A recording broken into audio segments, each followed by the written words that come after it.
नमस्कार सभी को। मैं Navneet Gautam classes of physics में आप सभी का स्वागत करता हूं। तो न्यूटोनियन मैकेनिक्स में ये जो क्लास है आपकी, इसमें हम छूटे हुए टॉपिक को कराने की एक सीरीज में पहला लेक्चर है आपका ये होगा।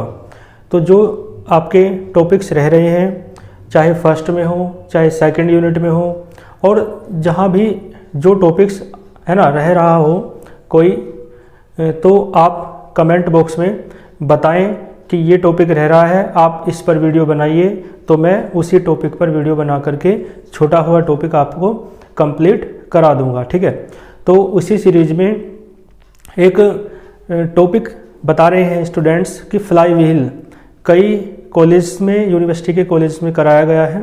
तो फ्लाई व्हील सेकेंड यूनिट का एक टॉपिक है। हालांकि सिलेबस में क्लियर रूप से मेंशन नहीं कर रखा है, लेकिन जब कॉलेज में प्रोफेसर्स वगैरह करा रहे हैं तो फिर मैं इस टॉपिक को करा ही देता हूँ। तो फ्लाई व्हील क्या होता है, उसे हिंदी में क्या कहते हैं, गति पालक चक्र। तो इसकी स्ट्रक्चर को और इसके डेरिवेशन को हम पढ़ेंगे अच्छे से। ठीक है, तो हेडिंग आप लोग लिखें फ्लाई व्हील। ठीक है, फ्लाई व्हील, और इसे हिंदी में कहते हैं गति पालक चक्र। ठीक है, क्या कहते हैं, गति पालक चक्र। ठीक है जी, गति पालक चक्र। देखो गति पालक चक्र क्या है या फ्लाई व्हील क्या है। देखो आप जानते हो व्हील क्या होता है, एक पहिया होता है ना, और चक्र भी क्या होता है, पहिया होता है। तो बेसिकली ये क्या है, पहिया है। तो इसकी पहले स्ट्रक्चर देख लो आप, है ना, फिर इसकी डेफिनेशन को हम उसी के डायग्राम के अकॉर्डिंग लिख देंगे कि फ्लाई व्हील होता क्या है। ठीक है, तो इसका डायग्राम देखो आप। फ्लाई व्हील बेसिकली क्या है, आपको समझ में आ गया है, एक पहिया है। तो ये है ना, एक पहिया सा बनाओ।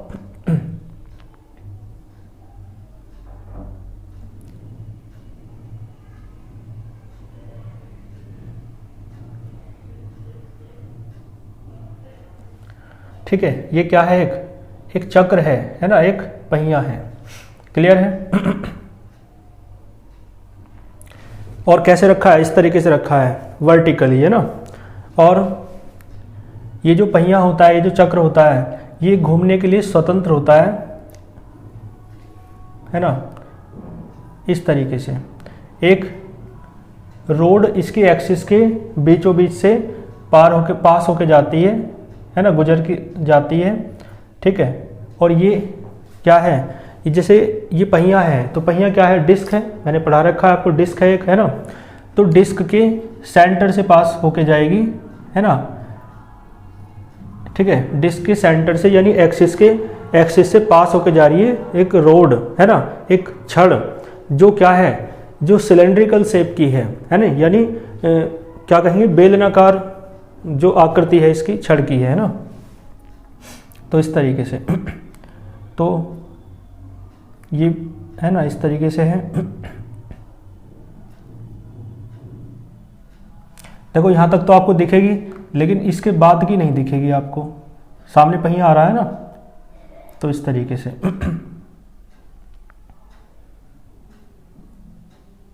ठीक है, समझ गए। तो ये इसके बीचों बीच क्या होता है, इस पहिए के बीचों बीच एक होल होता है, एक छिद्र होता है। उसमें से ये रोड, सिलेंड्रिकल रोड, है ना, आर पार है, ताकि है ना ये घूम सके पहिया जो है ना। इस तरीके से दोनों को बराबर सा कर लो, और इस तरीके से। ठीक है जी, यहाँ पर देखो इस तरीके से, है ना, ये घूम सकता है पहिया, है ना, इसके अलोंग। लेकिन ये भी कसा हुआ होता है, ये जो सिलेंड्रिकल रोड है ना, जिसे एक्सिस कह सकते हो आप। ठीक है, ये एक्सिस तो है इसकी, इस व्हील की, है ना, इस व्हील की क्या है, ये एक्सिस। तो ये भी क्या होता है, बंधा होता है, कसा होता है ना, इस तरीके से।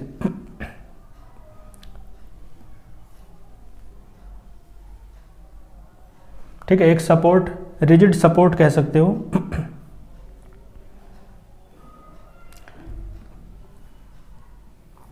ठीक है, इस तरीके से होता है। क्लियर है। और ऐसा ही एक इधर होगा।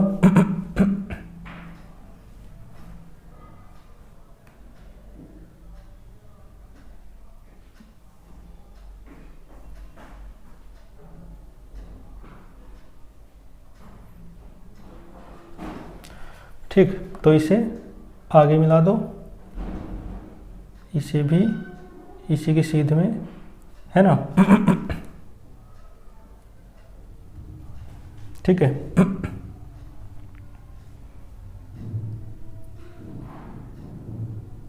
इस तरीके से, है ना।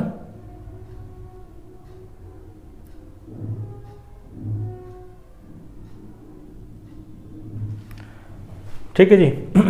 डायग्राम आपको समझ में आ गया होगा। 3D डायग्राम मैंने बनाने का प्रयास किया है।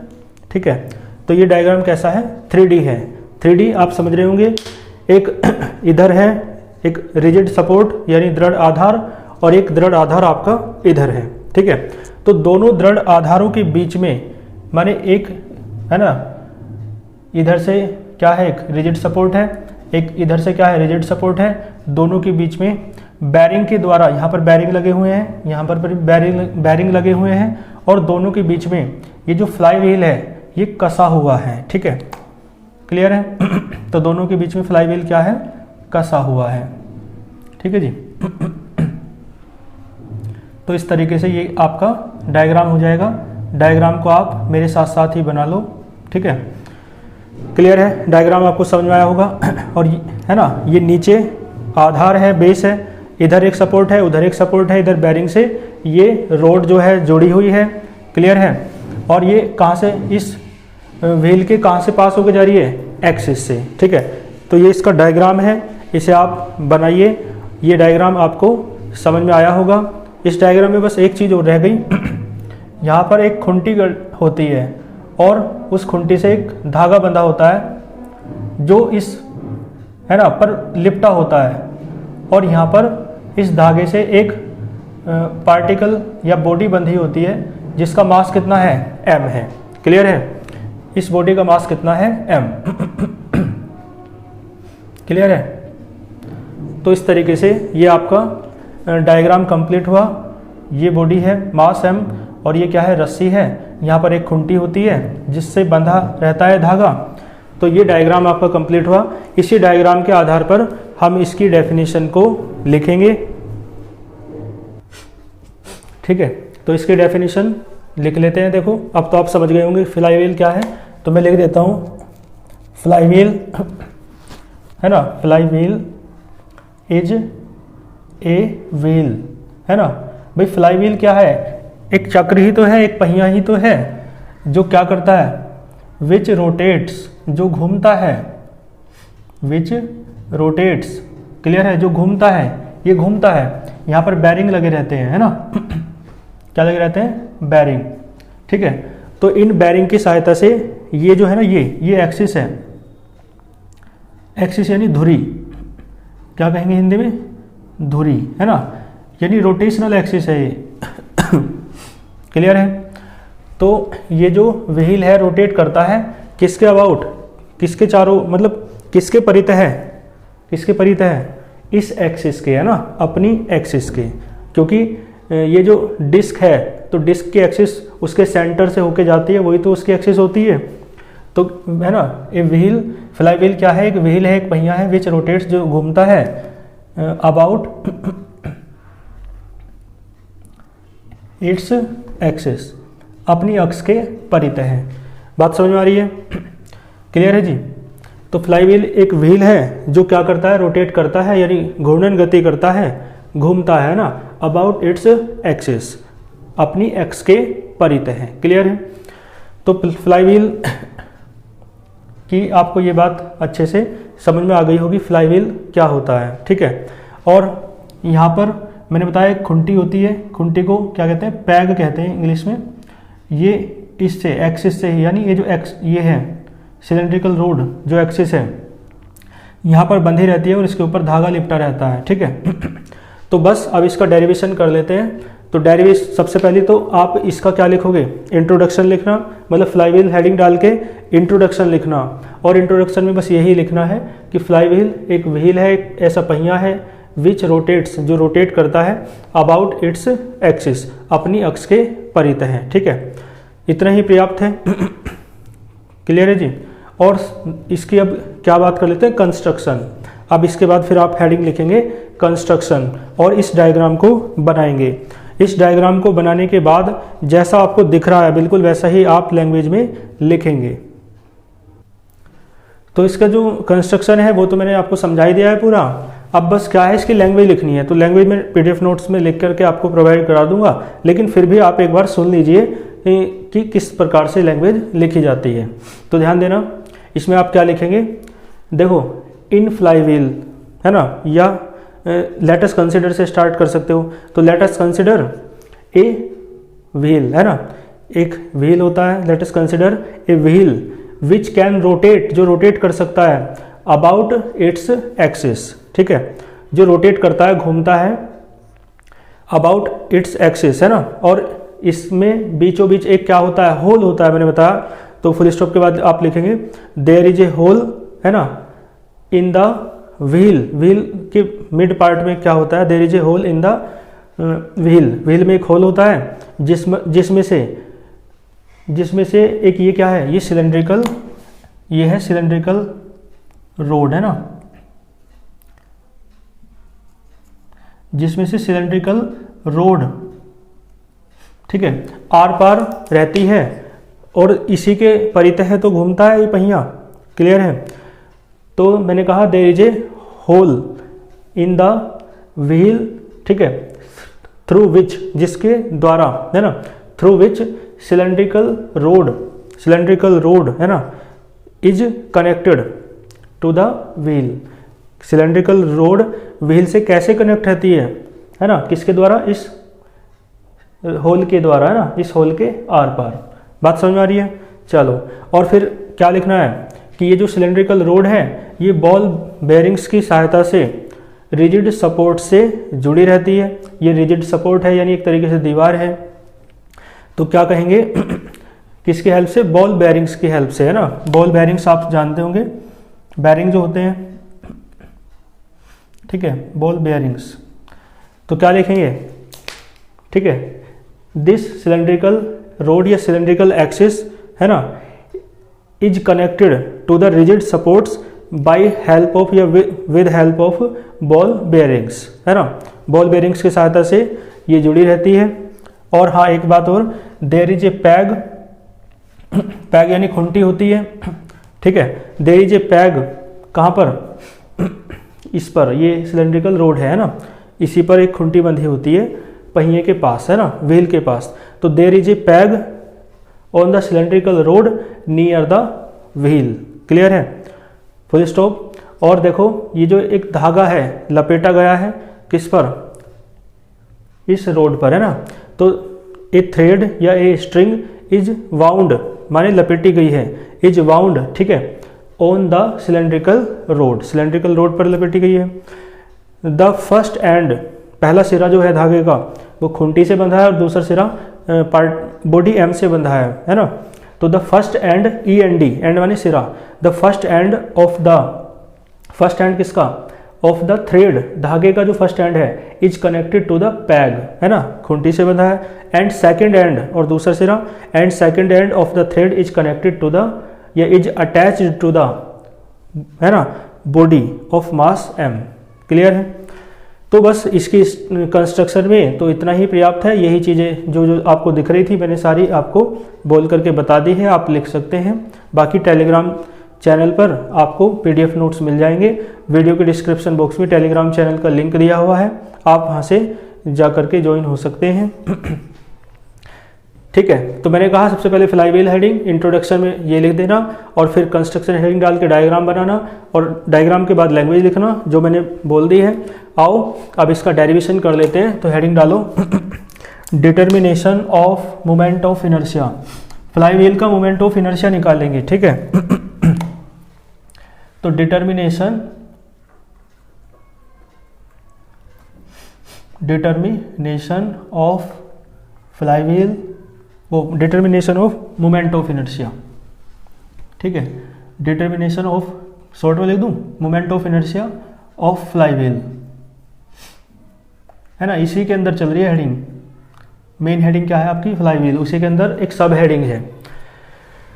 तो आप देख के बताओ अब, है ना, इसमें थोड़ी कल्पना करनी है। मान लो इस तरीके, इस तरफ घूम रहा है पहिया, ऐसे घूम रहा है, ठीक है, क्लियर है, ऐसे चक्कर लगा रहा है पहिया। तो बेसिकली शुरुआत में जो हाइट है ना, देखो अर्थ के सरफेस से जो इस पार्टिकल m की हाइट है वो मान लो कितनी है? h है, क्लियर है।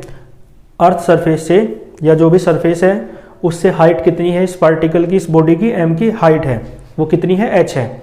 तो लिखना let h be the height of the body m, है ना, बॉडी m या बॉडी ऑफ मास m, ठीक है, let h be the height of body mass m initially, ठीक है। तो मास m की जो बॉडी है उसकी हाइट कितनी है? इनिशियली h है, और कहाँ से? फ्रॉम अर्थ सरफेस, है ना, या फ्रॉम द सरफेस, जो भी सरफेस हो, टेबल वगैरह का जहाँ भी रखी है फ्लाईव्हील, है ना। तो h की बात हमने कर ली, और m क्या है? मास है बॉडी का, वो तो बता ही दिया है ना, हाइट की लैंग्वेज में ही बोल दिया है। तो देखो अब आप एक बताओ, शुरुआत में ये किस में थी? फ्लाईव्हील रेस्ट में थी, है ना, लेकिन जब डिस्प्लेस कराया जाता है ना, जब मास m नीचे की ओर चलेगा, तो जैसे जैसे मास m नीचे की ओर चलेगा तो ये जो धागा है, ये जो इस पर लिपटा है, ये खुलने लगेगा या नहीं? तो ये धागा क्या है? खुलने लगेगा, ठीक है। तो ये धागा खुलने लगेगा, और धागा खुलने लगेगा तो आपको पता है धागा, जैसे बॉडी m जो है नीचे की ओर जा रही है तो धागा खुलेगा, धागा खुलेगा तो ये जो व्हील है ये ऐसे ऐसे ऐसे घूमने लगेगा, समझ पा रहे हो? तो ये घूमने लगेगा, तो इसका मतलब है शुरुआत में रेस्ट में था ये व्हील, तो उसमें कौन सी एनर्जी थी? पोटेंशियल एनर्जी, स्थितिज ऊर्जा। लेकिन जब ये घूमने लगेगा तो इसमें वो जो पोटेंशियल एनर्जी थी वो किस में बदलने लगेगी? काइनेटिक एनर्जी में, ठीक है। और काइनेटिक एनर्जी भी दो प्रकार की होगी, मैंने पढ़ा रखा है उसमें, इसी यूनिट में जो सेकंड यूनिट है आपको बताया था। पोटेंशियल एनर्जी जब बदलती थी तो किसके बराबर आई थी?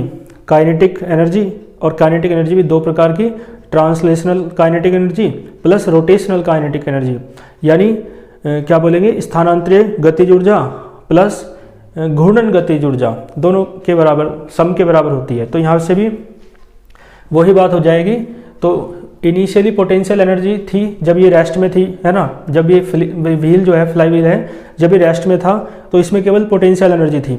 लेकिन जब ये घूमना प्रारंभ करता है ये व्हील, तो इसकी जो पोटेंशियल एनर्जी है वो किस में बदल जाती है? काइनेटिक एनर्जी में। और काइनेटिक एनर्जी भी दो प्रकार की, translational kinetic energy plus rotational kinetic energy, ठीक है।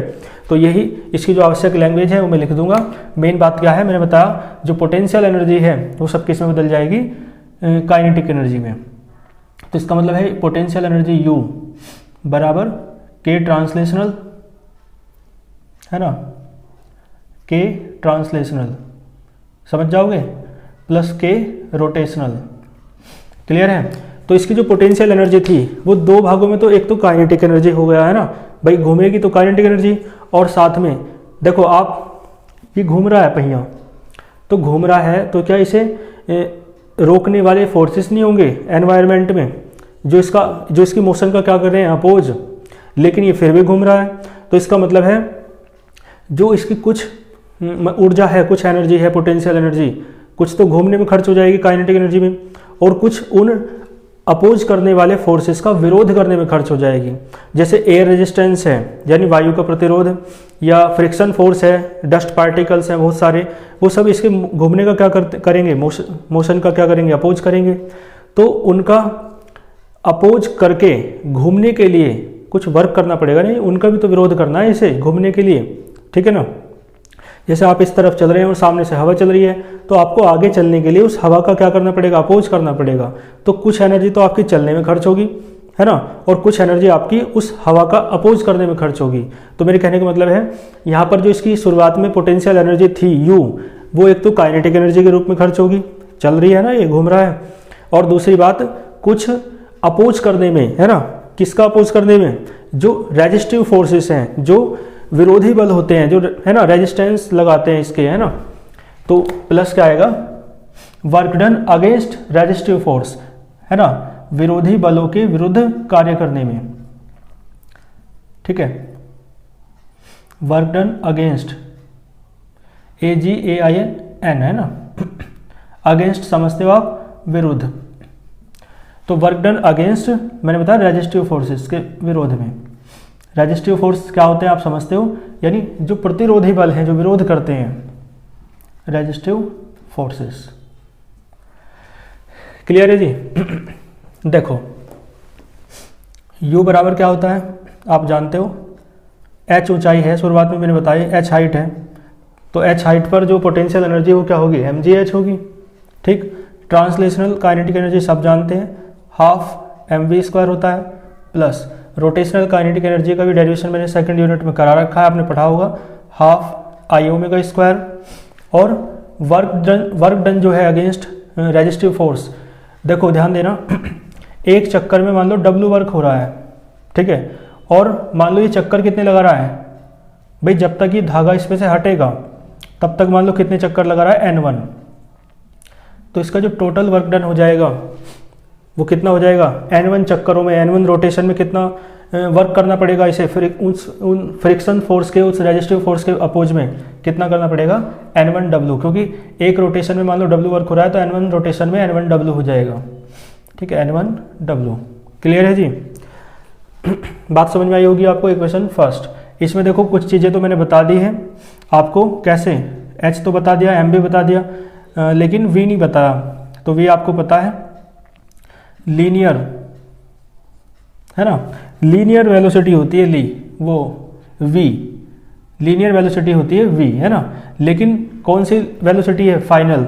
देखो ध्यान देना, जैसे इसे खींच रहे हैं तो ये जो है ना, ये जो फेरे हैं, इस पर जो टर्न्स हैं वे सारे उतर जाएंगे, तो जब तक फेरे उतरते हैं, जब है ना फेरे उतर जाते हैं, तो जब देखो पहला फेरा उतरा स्पीड बढ़ी, दूसरा फेरा उतरा और स्पीड बढ़ी, तीसरा उतरा और स्पीड बढ़ी, और जब सबसे लास्ट का फेरा उतरेगा ना तो स्पीड मैक्सिमम होगी, समझ गए, क्योंकि फिर फेरे उतर जाएंगे और फिर ये घूमेगी, लेकिन धीरे धीरे फिर फेरे उतरने के बाद इसकी स्पीड कम होती जाएगी और अंत में रुक जाएगी। तो इसकी जो स्पीड बढ़ रही है वो फेरों के कारण तो बढ़ रही है, जो है ना फेरे हैं इस पर, तो इसका मतलब है जब लास्ट वाला फेरा उतरता है तो इसकी जो वेलोसिटी है वो मैक्सिमम होती है, ठीक है।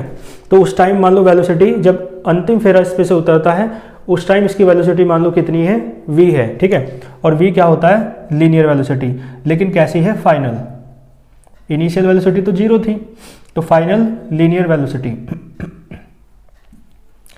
ठीक है। v समझ गए क्या है, फाइनल लीनियर वेलोसिटी है, किसकी है, फ्लाई व्हील की,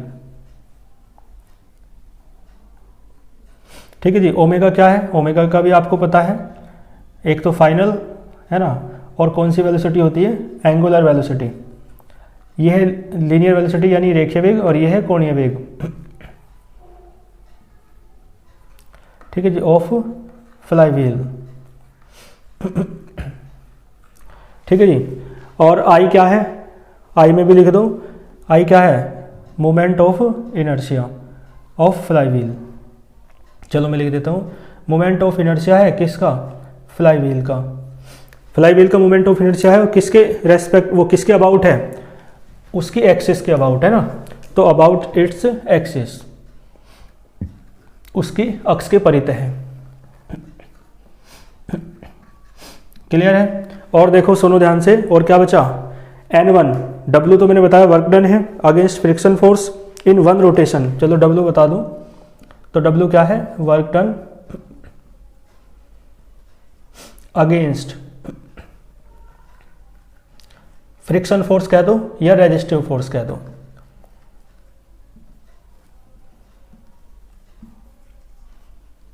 क्लियर है।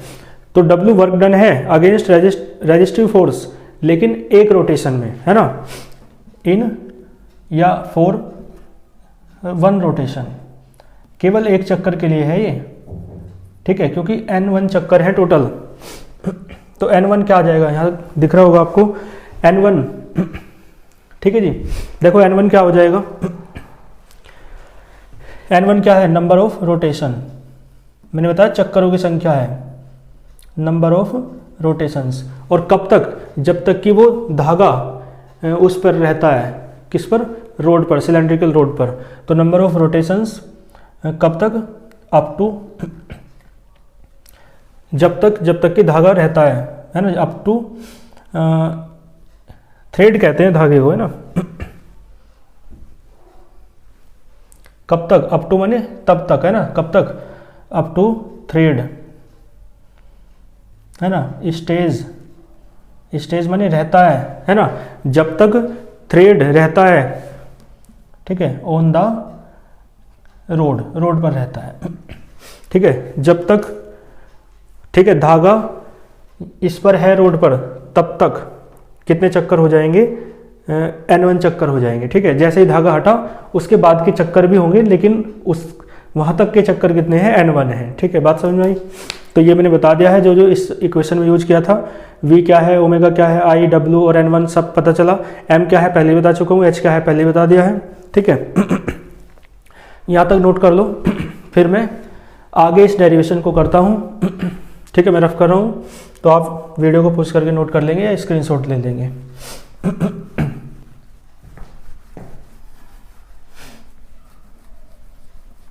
देखो अब ध्यान से सुनो, ये डेरिवेशन आगे तब बढ़ेगा, ठीक है, जब आप इस W की वैल्यू निकाल लेंगे, है ना। तो W की वैल्यू निकालेंगे। अब आप एक बताओ, जैसे ही ये लपेटे, ये फेरे सारे उतर गए इस पर से, ठीक है, तो फ्लाईव्हील एकदम रुक थोड़ी ना जाएगा, है ना। फेरे उतरने के बाद भी घूमेगा। तो N1 चक्कर तो मान लो पहले ही हो लिए, फेरे उतरते ही, फेरे उतरने तक N1 चक्कर हो लिए, और कुछ चक्कर तब भी होंगे, लेकिन तब स्पीड इसकी धीरे धीरे कम होती जाएगी और अंत में फ्लाईव्हील रुक जाएगा। तो इसका मतलब है जब तक फेरे उतरे तब तक तो N1 इसके रोटेशन हो चुके थे, लेकिन कुछ रोटेशन बाद में भी होंगे। तो मान लो सबसे लास्ट तक, रुकने तक इसके जो रोटेशन है वो मान लो कितने हैं? N2 हैं। कितने हैं? N2, ठीक है।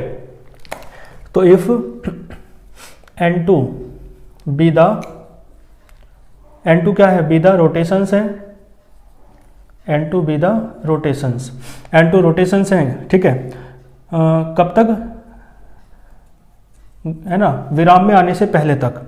तो before coming to the rest,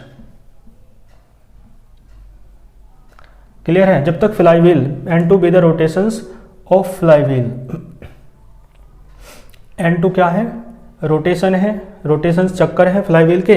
कब तक? जब तक कि वो रेस्ट में आता है, उससे पहले तक के, ठीक है, रेस्ट में आने तक के, क्लियर है। तो देखो अब एक बताओ, एक कॉन्सेप्ट और समझना है। जब ये लपेटे या ये फेरे खत्म हो जाएंगे, तो उस टाइम भी ये फ्लाईव्हील क्या कर रहा होगा? रोटेशन कर रहा होगा। तब भी तो रोटेशन कर रहा है। तो इसका मतलब है उस टाइम जब ये लपेटे, ये फेरे खत्म हो जाएंगे, टर्न्स, तो उस टाइम भी फ्लाईव्हील क्या कर रहा है? रोटेशन। तो उसमें कौन सी एनर्जी है? रोटेशनल काइनेटिक एनर्जी, ठीक है।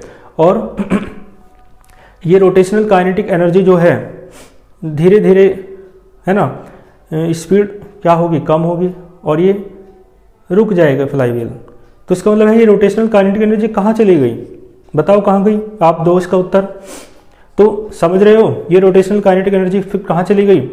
देखो जब तक तो स्पीड बढ़ रही थी, जब तक ये फेरे थे, जैसे जैसे ये फेरे खुलते जा रहे थे स्पीड इसकी बढ़ती जा रही थी। लेकिन जब ये पूरा धागा इस पर से हट गया तो उसके बाद इसकी स्पीड घटती जाएगी फ्लाईव्हील की।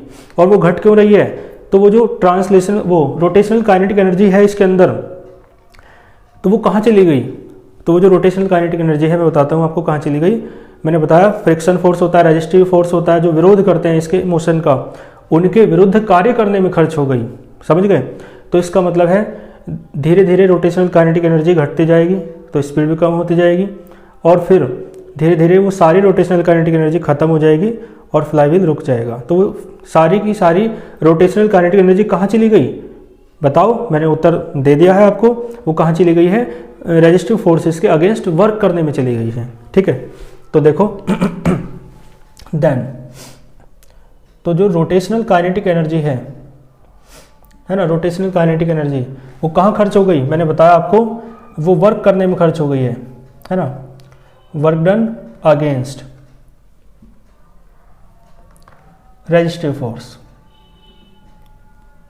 Work done against resistive force. बात समझ में आ रही है? तो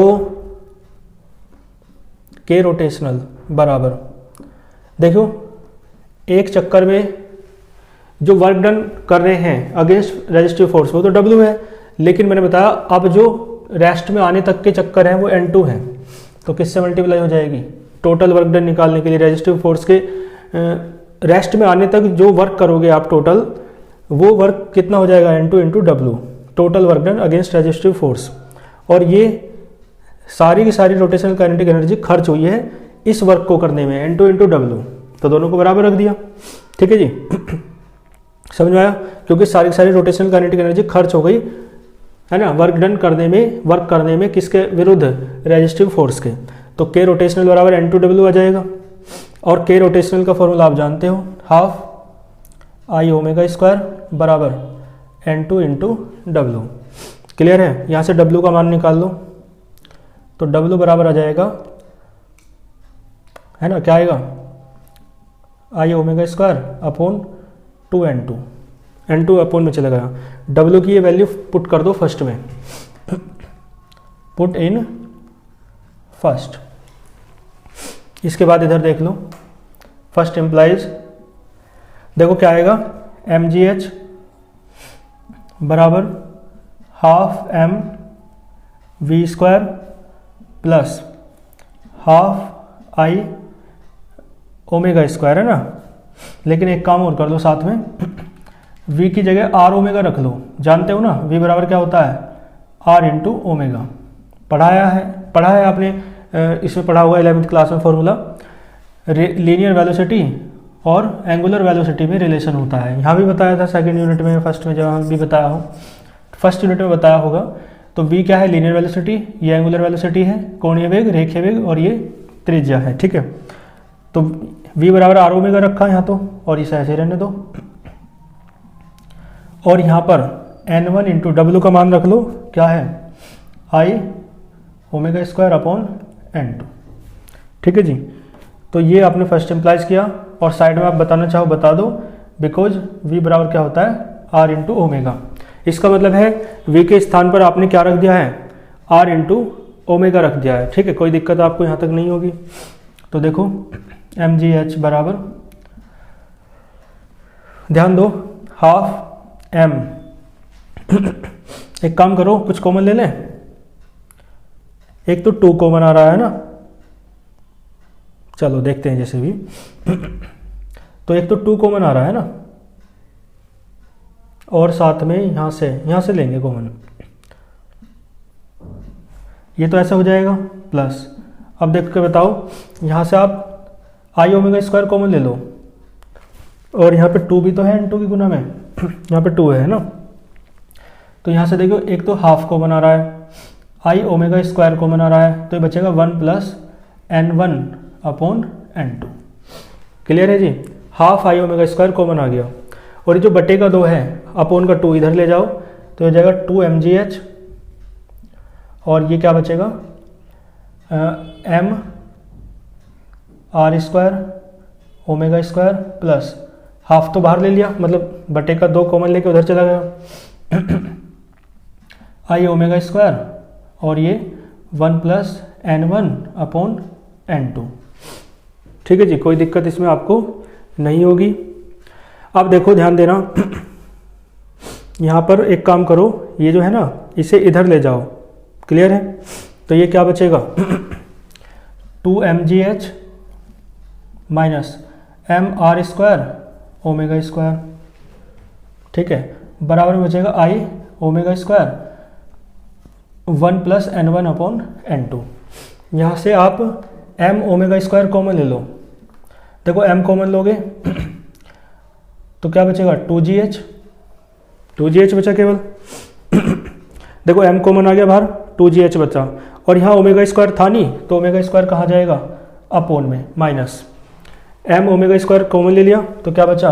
r स्क्वायर बराबर, ये क्या है? I omega square 1 plus n1 upon n2।